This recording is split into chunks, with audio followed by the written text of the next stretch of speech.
Vela Station received an unscheduled docking request from the Mary Kay Patricia, an aging Earth freighter. Her manifest listed defensive cargo, a phrase that made Treaty Officer Calyx grip his datapad hard enough to crack the screen. That's not legal. That ship has a railgun bolted to its hull. Legal enough. It's just a mining laser, modified for asteroid cracking. Helps with the ice. Mining laser. That's a warship-grade weapon. Human. You think I am blind? Warship. The Mary Kay Patricia's been hauling ice for 3 generations. We're registered commercial, not military. The Galactic Arms Treaty defined a military vessel strictly by original purpose and armament classification. See? We're just a freighter with some defensive cargo. Perfectly legal. This violates the spirit of the Accord. I'll have your ship seized and your crew detained. Spirit? We wrote the letter, officer. If you wanted spirit, you should have put it in the fine print. 6 months earlier, Earth had signed the Vela Accord under the shadow of the Sigma skirmish. The treaty forced humanity to dismantle its entire military fleet. Cruisers, destroyers, carriers, all reduced to scrap in orbital dockyards. The coalition celebrated. Earth complied without protest, but every dockworker, every captain, every engineer felt the humiliation burn. Now, Calyx stood in the Mary Kay Patricia's airlock, his authority challenged by a freighter captain with a mining laser. I will conduct a full inspection of this vessel. Every compartment, every cargo manifest. Be my guest. I'll give you the 10-credit tour. Just watch your head on the mining laser. You mock the Coalition's authority. Human. That is a dangerous game. No mockery. We're just defending our cargo. Piracy's a problem out here, you know. Then why does your mining laser have a targeting computer designed for military-grade railguns? Second-hand surplus. Marked commercial use when we bought it. Want to see the receipt? Thomas led Calyx deeper into the ship, past bulkheads patched with welding scars and outdated warning labels. The cargo hold doors opened, revealing not ice, but a row of massive railguns mounted on industrial rigging. This is not a cargo hold. This is an armory. How many of these weapons do you have? 12 railguns, 4 missile pods, and a few drones for point defense. All commercial grade. That missile pod used to be a freezer unit. Kept the ice from melting, now it keeps pirates away. A harvest drone zipped overhead, its agricultural arms replaced with a pulse laser and targeting optics. Spirit of the law. You have perverted every civilian system into a weapon. This is an act of deception. We call it creative repurposing. The Accord bans warships, not ingenuity. Every bolt and beam on this ship is listed in the manifest as commercial equipment. You can check. I will check. And I will find the violation that puts an end to this charade. Thomas led Calyx to the ship's control room, where a wall of jury-rigged screens displayed weapon status and cargo routes. Calyx demanded the official cargo manifest. Thomas handed over a datapad without hesitation. There you go. Mining lasers, refrigeration units, agricultural drones, all listed and certified. You've deliberately misclassified military hardware as civilian goods. This manifest is a fraud. Fraud? No, officer. The Accord defines a military vessel by its original purpose. The Mary Kay Patricia is, and always was, an ice freighter. Read the fine print. Article 4, Section 2. Military vessels are those constructed exclusively for combat operations. Calyx read the clause, his yellow eyes narrowing in frustration. The human was right. This isn't over, human. I'll bring this to the Coalition Council. They will close your loophole. You do that, we'll be here hauling ice with our defensive cargo. Calyx stormed off the ship, his ornate robes billowing in the docking tube's artificial breeze. Within the hour, Calyx transmitted a holographic testimony to the Coalition Council. The Mary Kay Patricia is a warship in all but name, and she's not alone. In the Mary Kay Patricia's cockpit, Thomas opened a secure channel to Earth Command. They'll try to amend the treaty. Tell me we're ready for that. Earth Command's reply was terse. All captains, maintain posture. Legal team is on standby. Coalition intelligence drones confirmed the scope. Every human freighter had been retrofitted. Hundreds of civilian vessels now carried railguns, missile pods, and point defense drones. The council convened in an emergency session. Holographic displays showing the human fleet. This is no rogue captain, but a coordinated strategy by Earth to circumvent the Accord. The chamber erupted in alarm. The Accord was being mocked, and no legal weapon existed to stop it. A hardliner delegate demanded Earth be charged with treaty violation, and its fleet seized immediately. The spirit of the Accord is clear. No armed human presence. We must enforce it. But the coalition's own legal expert rose, quoting the Accord, military vessels defined by original purpose only. Whispered unease followed. Many coalition species also armed civilian freighters against pirates. Our anti-piracy defenses are minimal. Humans have turned freighters into battle cruisers. A pragmatist delegate cautioned, punishing Earth would set a precedent that could strip all armed civilian fleets. Then we amend the Accord. We must not let them mock our laws. A motion was passed to summon Earth's ambassador to clarify the Accord's interpretation. The summons was dispatched to Ambassador Chen, the human known for turning legal precision into a weapon. Let her come. I'll dismantle every loophole humanity thinks it has. In her Earth office, Ambassador Chen received the coalition summons with a cold, sharp smile. They want to play legal games. Good. So do I. She pulled up the coalition's own civilian fleet registrations, cross-referencing treaty clauses with cold precision. They've armed their own freighters against pirates. Same principle, different label. On Vela Station, Thomas gathered his crew in the Mary Kay Patricia's mess hall, maps of the ship's new defensive layout on the table. The coalition's bringing in their legal muscle. So we stick to the manifest. No improvising. They can't touch us if we don't give them a reason. And we won't. Chen finished her analysis, the trap in her mind already forming. The coalition's own laws would be her weapon. She boarded the diplomatic shuttle, her expression unreadable as the engines hummed to life. Time to show them what a freighter crew can do when we read the fine print. The council doors opened, and Ambassador Chen walked in, her footsteps steady, her eyes scanning the chamber without fear. Ambassador Chen, your species has armed civilian freighters with warship-grade weaponry. This is a direct violation of the Accord. Chen listened, her face unreadable, as Calyx displayed holograms of the Mary Kay, Patricia, and dozens of other human vessels. The Accord defines a military vessel as one constructed exclusively for combat. Our ships are registered ice haulers, miners, garbage tugs. A technicality. You've mounted military-grade railguns and missile pods. That is the spirit of a warship. Spirit is not codified. The letter is. And the letter says commercial vessels may carry defensive equipment against piracy. Murmuring swept the chamber. The human had cornered them with their own words. An older delegate rose, his voice gravelly with pragmatism. Then we amend the treaty. We will close this loophole and uphold the true intent. Earth welcomes a clear amendment. Please proceed. The council moved swiftly. Within hours, a revised amendment was drafted, closing the human loophole. The amendment will redefine military vessel to include any ship with combat-capable armament, regardless of registration. A question, if I may. Will this amendment apply retroactively to existing vessels or only to future modifications? Retroactively, of course. We will not reward your deception with a grace period. A murmur passed through the chamber, but the hardliners nodded vigorously. Then let us ensure the amendment is fair. It must apply universally to all member species. Why would you? What are you implying? Nothing. Earth simply believes in equal application of law. Let all civilian fleets be judged by the same standard. The chamber stilled.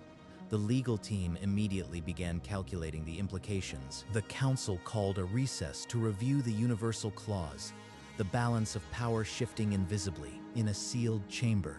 The coalition's legal analysts ran the universal clause through every species fleet registry. The results cascaded silently. Dozens of member species mounted anti-piracy railguns and missile pods on civilian ships. If the amendment passed retroactively, the coalition itself would become the largest illegal military force in the galaxy. Calyx received the analysis in his quarters, the datapad slipping from his grip. She's weaponized our own laws. Every civilian ship with a laser is now a violation. His superior's hologram materialized. The voice was ice. You have handed the humans a loaded gun. Abandon the amendment, or the coalition tears itself apart. But we cannot let them win. There must be another legal path. The hologram flickered coldly. There is no path. The human made sure of that. The council reconvenes in 1 hour. Word spread through the corridors. The humans had outplayed the council. The amendment was a political suicide pact. When the council doors opened again, the balance had shifted. The humans were no longer the accused. The council reconvened in a tense silence, the air thick with unspoken accusations. Ambassador Chen rose, datapad in hand. Before voting, I offer this Coalition Fleet Registries, 39 member species armed civilian ships against piracy. Holographic displays flooded the chamber. Freighters with railguns, tugs with missile pods, all bearing coalition insignias. Same principle, different label. If the amendment passes retroactively, every one of these becomes an illegal military vessel. Under universal application, the coalition would have 30 days to disarm all civilian ships or face sanctions. This is blackmail. You would cripple our own security to protect your deception.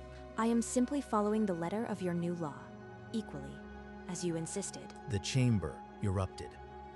Delegates shouted over each other, demanding the amendment be shelved. A vote was impossible.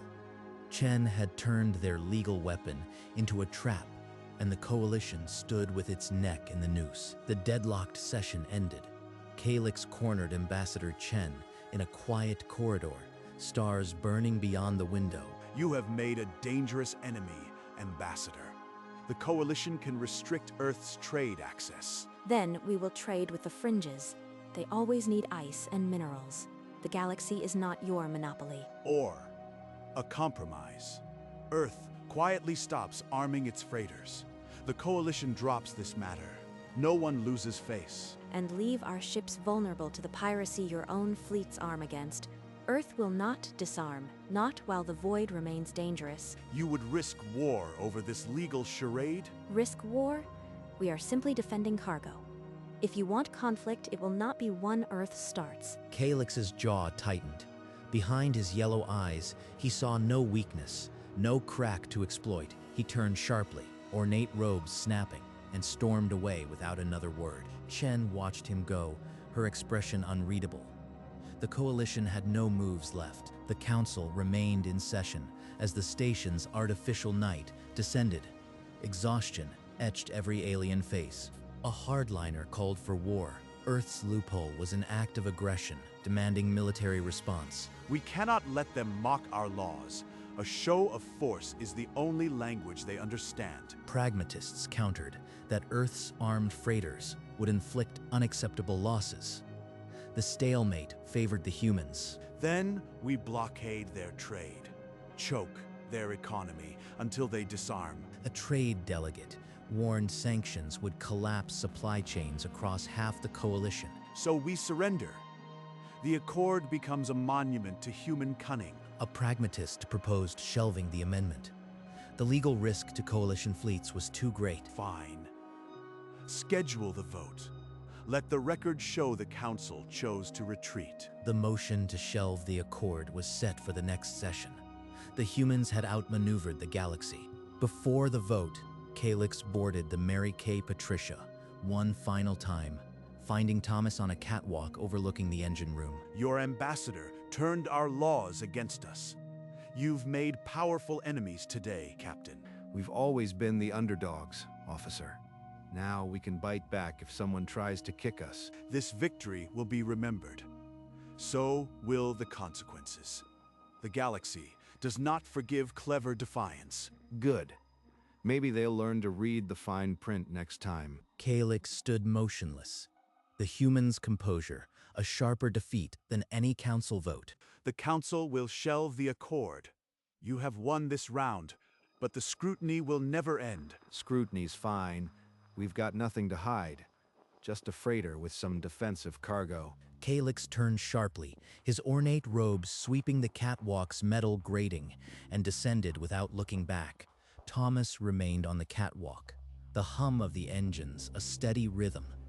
The Mary K. Patricia was ready. The council convened for the final vote. Delegates took their seats in grim silence, the holographic agenda shimmering overhead. The clerk read the motion to shelve the Vela Accord and all proposed amendments, effective immediately. One by one, the delegates cast their votes. Holographic tallies rose, green for shelve, red against.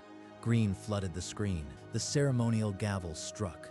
The accord was officially retired for review. All military restrictions on Earth lifted. So, the humans have rewritten the law with a mining laser.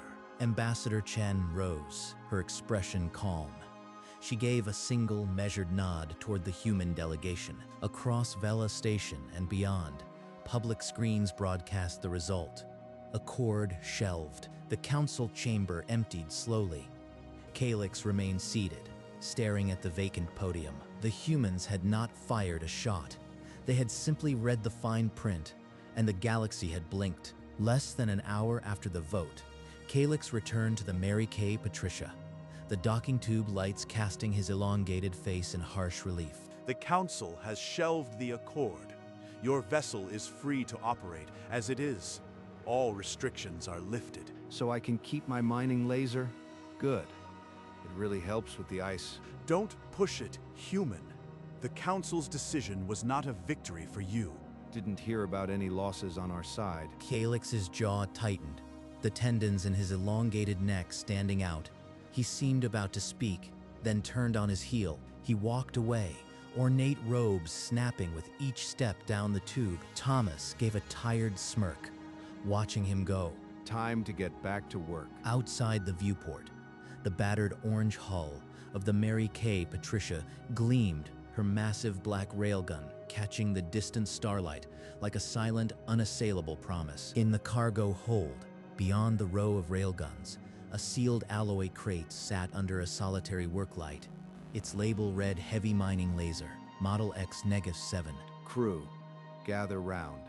Time for an upgrade. His team materialized from the shadows, oil-stained and waiting.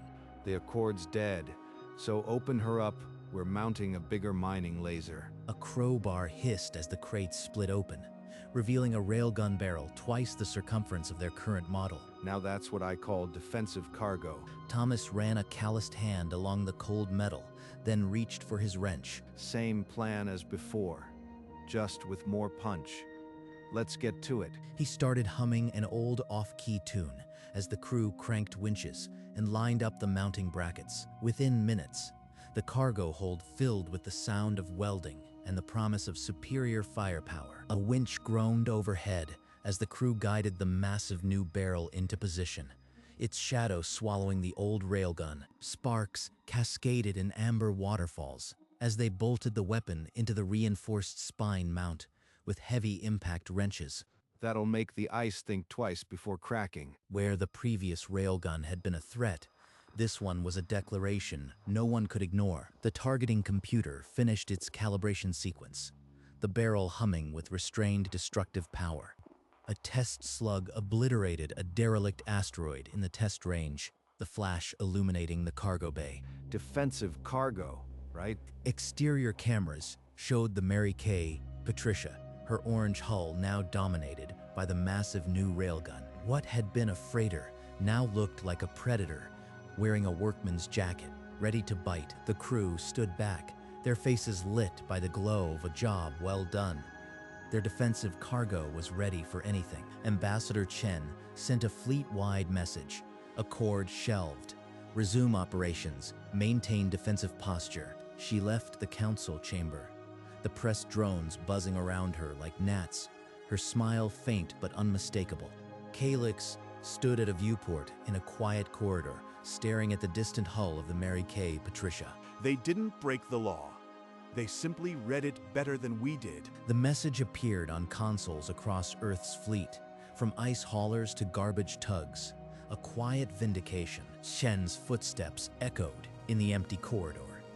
The sound of a woman who had just rewritten galactic law with a mining laser. Through the station's transparent walls, the stars watched as the human fleet began to move, armed and unapologetic. This is not a defeat. It is a postponement. But even he knew the truth. The Accord was dead, and the humans had written its epitaph in fine print. Chen's shuttle detached from the station, heading home, leaving the Coalition to reap what it had sown. Later, in a dimly lit bar on Vela Station, Thomas and his crew claimed a corner table under a flickering neon sign. To the Mary K. Patricia, best ice freighter in the quadrant, and to the fine print that saved us. The crew raised their glasses, the clink of cheap synthahol mixing with weary laughter. Next refit. I am thinking a torpedo launcher made from the coffee machine. Extra caffeine payload. Laughter erupted around the table, the tension of weeks evaporating like condensation on a cold glass. Make it a double-shot espresso torpedo, guaranteed to wake up any pirate. For the first time since the Accord fell, they weren't outlaws. They were just spacers having a drink. We'll sleep when we're dead. Tonight, we celebrate the biggest mining laser retrofit in history. An alien bartender with 4 arms poured another round, the glowing liquid catching the light. To defensive cargo. May our enemies never learn to read the fine print. Later, the bar fell quiet, and Thomas walked back to the Mary K. Patricia's empty cargo hold. The new railgun waited like a slumbering giant. He stopped beside it, calloused fingers tracing the cold barrel. Defensive cargo. He climbed the metal stairs to the main airlock and stood before the viewport, the stars sharp and cold, the galaxy stretched out, infinite and indifferent. And here he was, a freighter captain, with a mining laser big enough to make it blink. A tired smile touched his lips. Not victory, just the calm of a job done right. He turned and walked to the cockpit, settling into the worn captain's chair. The console hummed to life under his familiar touch. All right, girl. Let's find us some ice. The Mary K. Patricia's engines rumbled, a deep, reassuring sound that promised both cargo hauling and, if necessary, a very loud argument. The big black railgun on the hull caught the starlight one more time, a promise kept in fine print. The docking clamps released with a shudder, and the Mary K. Patricia drifted free of Vela Station. Her engines flared brighter, the orange hull gleaming as she swung toward the distant Orion Nebula. The big railgun caught the starlight one final time, a promise kept in fine print. A subspace rift tore open ahead, swallowing the freighter in a flash of white-blue light. And then she was gone, a whisper of engine static fading into the void. Next stop. Somewhere that needs a really big mining laser. The space where she had been was empty, the stars indifferent, but the message was clear. Humanity had found its loophole, and it was armed with a mining laser. The galaxy would have to read the fine print next time, and the Mary K. Patricia was already light years away, carrying her defensive cargo to the next job.